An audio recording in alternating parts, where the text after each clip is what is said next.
Namaskar, everybody. This is Rohit, the liberated Mid-Ager. I have always been making videos on my travels on my bike, but this is a new series that I want to start, which is based on the learnings that I've had over the last 27 years of my working across various countries and predominantly in India. So I call this series as Liberated Mid-Ager Life Learnings. And the topic I'm picking up today is called as early retirement. So a lot of my friends ask me, when is the ideal time to retire? Is it 30s? We hear a lot of people on YouTube talking about, oh, I retired at 35, 38. Or is it 40s, early 40s, mid 40s, late 40s, or 50s? Or do I just wait till 60s to retire? So what I have covered here is when is the best time to retire? And what are the considerations you should have as you start planning your early retirement. Now, I would like to exclude some people, right? And these are are founders who have exited. So they have made a lot of money. So they can retire at 35. There's no problem at all. They'll find their ways and they have a way to start a new company and do well. But that's not the people who would agree with what I'm telling in this video. Second, there are a lot of people who break the ceiling in their jobs and they are CEOs of very large multinational corporations, earn millions of dollars. This doesn't make sense to them at all. Or the people who are working in very low paying jobs, then it becomes very tough to build a corpus that will help you retire peacefully. So exclude these three and then you still can have a good conversation on something called FIRE.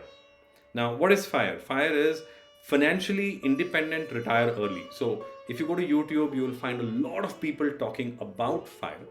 Now, how I define it is that if you get freedom from the regular financially focused employment conditions, I think you are fired, right? Which is fire, ed. So you leave the rat race and start working on things you love the most. Now, in that situation, there are three ways in which you can achieve this fire. Now, number one is when you are fully retired, right? So you're fully retired and you're leading a life completely focused on hobbies, right?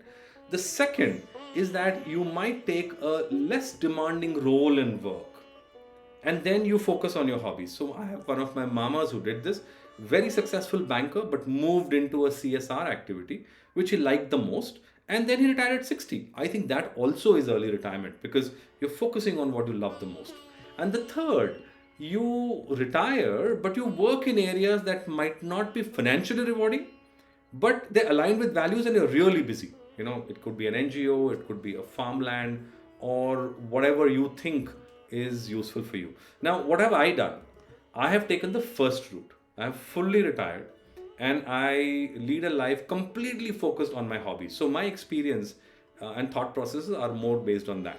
No, I don't have any original research of my own. So what I have learned is listening to many people on YouTube as well as professors, and then made my own view based on the philosophies I like the most. Now, in this whole journey of research, there are two thought processes and philosophies that I love the most, and that has contributed in my decision to fire. So first one I call is that study of stages of life in decades, right? So if you take any decade, there are three parameters on which you can judge your life. Number one is the time that you have. The second is the wealth that you have. And the third is the health that you have. Keep these three things in mind as you analyze that decade.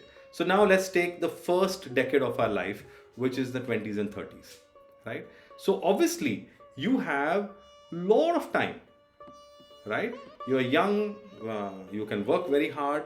Your wealth definitely is low. You're just starting off, and your health is absolutely in prime.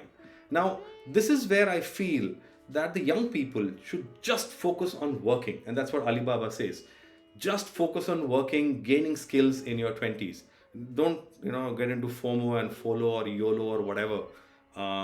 Just make sure that you get your skills because you have the health, you have the time, and you have to build the wealth. Now, when you move to the next decade of your life, which is 30s till 40. You'll be married, you will have two small kids possibly, early in school, and you would have taken significant debt because you would have bought a house or something. Now, what will happen is your time will go down, your wealth will increase a bit because you have started making investments, and your health is still quite prime, right? So this is where you have to work in great companies, get great experiences, and build your wealth.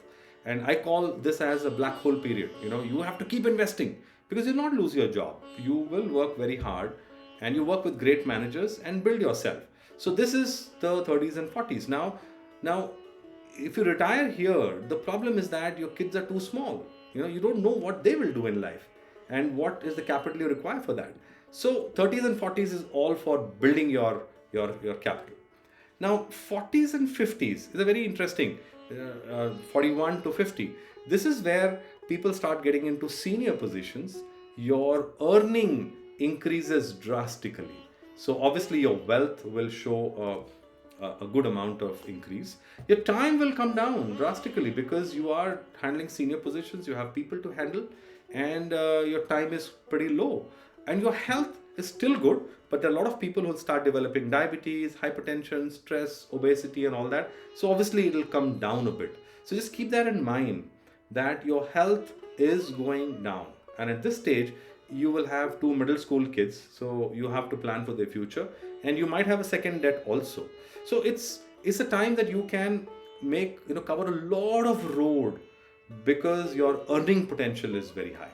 So very, very important phase of your life. Now, if you take the 50s, which is 51 to 60, if you take a very senior position, your time will go down even more, right? Senior positions are not easy. I mean, they are very demanding in terms of time.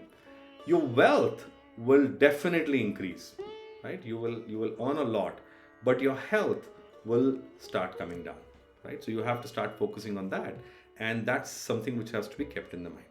Now, in the 60s, your time is a lot. You have a lot of time, and you have good amount of wealth also, but your health starts going down. I know people who have had two stents by this time. They have had a knee replacement by this time, and they just can't walk very well. That's not a great place for you to experience all the hobbies that you planned for. So now let's look at all these stages in a serial fashion.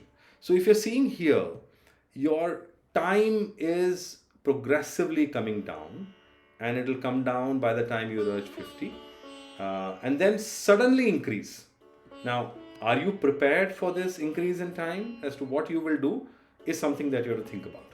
Now, if you look at wealth, it will grow exponentially as the time passes. So don't think the wealth will come down. It will go up. And if you invested well, remember, the wealth will expand. So if you have earned and invested well in your 40s, rest assured you will get that benefit as you move into your 60s. Now look at health. That also will progressively come down, right? So you have to keep that in mind. So look at the interplay of these three parameters in your life, and then take a call which is the best time to retire. So I feel that in 50s retiring is ideal. You can significantly increase the time that you have. Don't go for this. Wealth is still there, and you still have the health to do interesting things. So hold that thought. I'll come back to it as we conclude this video. Now, the second thought process which has had a huge influence on me was this one, where you look at how you use your time over your life. So on the x-axis you have the age, and on the y-axis is the number of hours per day that you spend, right? And with different people. So you will find that we think about friends, children, family, co-workers. Look at this. They all will come down as you age. The only two things that will remain with you is one, yourself, which is your solitude, and second is your spouse, either your wife or your husband. So all those people, I just feel that my sincere recommendation is that please, one of the investments you have to do is make sure that you enjoy with your spouse, because you both are going to be together. And second is learn to live alone. What will you do when you are completely alone? No one will call you. You have to prepare your mind for it. So that is why these are the two things that are, these two studies really, really help me in defining when is the best time to retire. So I would say that retiring in 50s is the ideal. You have the energy to do physical activities and pursue your passion. Very important. I talked about the health part of it. The second is you have the time and the energy to prepare living in solitude.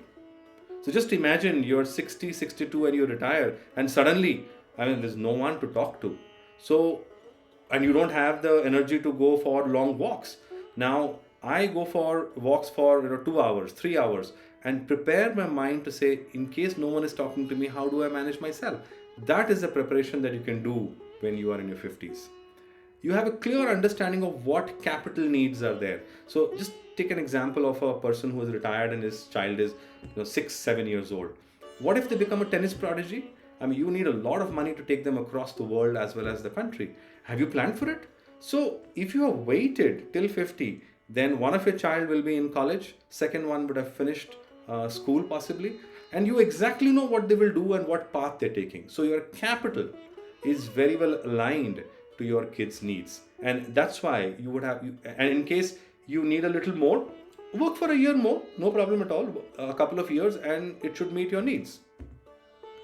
You have completed all capital purchases. So car is done, house is done, a lot of luxuries are done. You are into, your luxuries requirement comes down, and you can plan much better. And lastly, you have enough money to lead a decent life. So if you are, let's say, 52 like me, then you can think of about 25 to 30 years. So you would have built enough, you know what your kids are doing, and all should be well invested, and you can live off it very comfortably. So what, in summary, what I feel is that retiring in 50s is ideal. Retiring in 30s and 40s is suboptimal. But if you have a lot of money and you're doing well in life, but I would still say retire, because that's a phase that you have to actually start looking at who you actually are and what you want to do. And that will make your 60s and 70s much more comfortable. I've not reached there as yet, but the early journey looks extremely promising and in line with the thought process I've put forward. So please tell me what you feel in the comments below.